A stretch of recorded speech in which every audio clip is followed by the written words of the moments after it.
madaling araw nakabalik ng bansa ang dismissed Bamban Tarlac Mayor na si Alice Guo. Kasama siya ni Interior and Local Government Secretary Benhur Avalos Jr. at PNP Chief Police General Romel Marbil. Agad siyang idiniretso sa Campo Crame kung saan isinailalim ang dating alkalde sa medical check-up. Kanina rin, humarap si Guo sa RTC Branch 109 ng Capas Tarlac na naglabas ng arrest warrant para sa kanyang kasong graft and corruption. Hindi na siya nagpiyansa para sa nasabing kaso. Ano ang magiging implikasyon nito? Alamin natin yan mula kay Patrick De Jesus live. Patrick?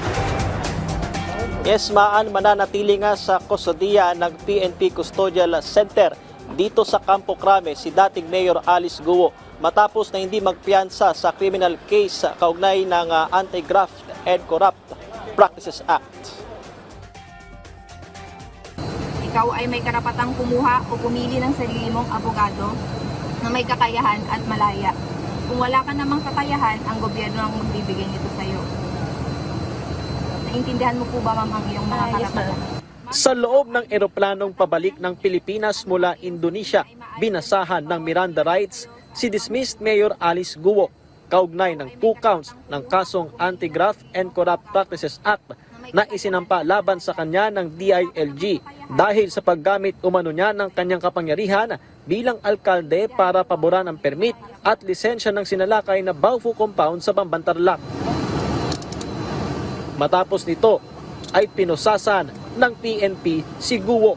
Pagdating sa Pilipinas, inilipat sa PNP Custodial Center sa Camp Crame si Guo at kinuha na ng mugshot bilang bahagi ng booking procedure kung saan inilagay ang kanyang umano'y tunay na pangalan na Guo Waping. Kaninang tanghali, gwardyado ng mga pulis, balot ng jacket at may suot pang bulletproof vest nang humarap si Guo sa RTC Branch 109 ng Capas Tarlac na naglabas ng arrest warrant. Ang pagharap ni Guo sa korte ay bahagi ng proseso para personal na ipakitang siya ay inaresto. Ayon sa abogado ni Guo, hindi muna naglagak ng 180,000 pesos sa piyansa ang dating alkalde dahil walang saysay ang pansamantalang kalayaan, gayong may ibang reklamo pa siyang hinaharap. May ihain ding mosyon ng kampo ni Guo kaugnay sa kaso. Kahit mag-bail siya, definitely hindi pa rin makukuha yung purpose considering nga na meron pa din siyang other warrant of arrest. Pero right now, ang pending lang talaga is officially this case na filed ng DILG with respect to the graft complaint filed by them.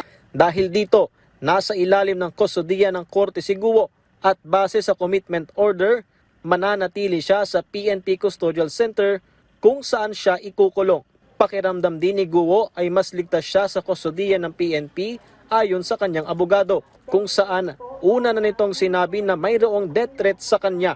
Yan din naman yung sinabi niya kagabi, na safe siya and secured siya sa kung nasaan siya sa ngayon. Dahil dito, kailangang humingi ng request ng Senado sa korte para humarap si Guo sa mga pagdinig doon, kaugnay ng Pogo operation sa Bamban Tarlac at umano'y human trafficking. Dahil yung warrant of arrest na inisyu po ng RTC Capas po takes precedence over the arrest warrant issued by the Senate po. So kung magkakaroon po ng hearing uli ang Senado po at nasa kustodiya pa po siya ng PNP at hindi pa po nakakapag-bail, ang ibig sabihin po noon ay nasa jurisdiction pa rin po siya ng korte. Malinaw po sa Section 4, Rule 114 na ang isang individual po na under detention po at naisumiti na po sa jurisdiction ng korte, hindi po siya basta pwedeng i-release o i-transfer po without proper court order. Ibinahagi ng PNP ang mga larawan sa magiging detention facility ni Guo. Ito ang kaparehong detention unit na ginamit ni dating Senador Laila de Lima nang siya'y ikulong noon sa PNP Custodial Center. May isang kama, lamesa, upuan at palikuran ang ordinaryong kwarto ni Guo. Wala naman itong aircon at hindi pinapayagan ng gadget. Giit ng PNP, walang magiging special treatment kay Guo. Pasado alas 2 ng hapon nang makabalik dito sa Campo Crame si Alice Guo matapos ng humarap sa RTC Branch 109 doon sa Capas Tarlac. Handa naman ang PNP na magbigay ng seguridad kay Guo sakaling ibiyahe ito papunta sa Senado tuwing magkakaroon ng hearing doon.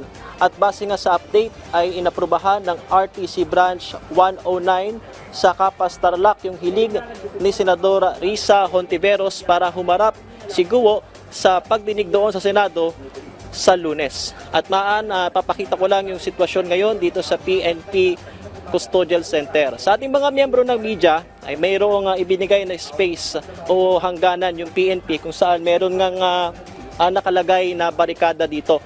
Pero hindi naman closed for traffic. Kumbaga, pwede namang dumaan yung mga motorista dito sa Alagar Street. Ito yung kalsadang katapat ng PNP Custodial Center dito sa Campo Crame. At itong kalsadang ito naman ay pwede rin namang madaanan ng mga pedestrian.